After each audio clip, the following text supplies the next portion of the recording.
കുട്ടികളുടെ മാനസിക സമ്മർദ്ദം ഒഴിവാക്കാൻ സ്കൂളുകളിലും വീട്ടുപരിസരങ്ങളിലും കളിക്കൂട്ടം ഒരുക്കാൻ പൊതുവിദ്യാഭ്യാസ വകുപ്പ് സ്നേഹം പദ്ധതിയുമായി രംഗത്തെത്തി. സ്കൂളുകൾക്ക് പുറമെ നാട്ടിൻപുറങ്ങളിലും നഗരങ്ങളിലെ പാർപ്പിട സമുച്ചയങ്ങളിലുമൊക്കെ കുട്ടികൾക്കായി പ്രത്യേക കളിയിടങ്ങൾ സജ്ജമാക്കും.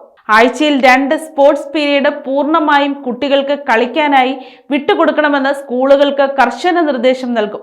ഇതിന് മേൽനോട്ടം വഹിക്കാൻ അധ്യാപകരെ പരിശീലിപ്പിക്കും. കൂടുതൽ കളിനേരം കണ്ടെത്തുന്നത് സ്കൂളുകൾ പരിഗണിക്കണമെന്നും നിർദ്ദേശിച്ചു. സ്കൂൾ വിട്ടാൽ 1 മണിക്കൂറെങ്കിലും കുട്ടികൾക്ക് കളിക്കാൻ സൗകര്യമൊരുക്കാൻ പഞ്ചായത്തുകളുടെയും റെസിഡന്റ് വെൽഫെയർ അസോസിയേഷനുകളുടെയും സഹകരണം തേടും.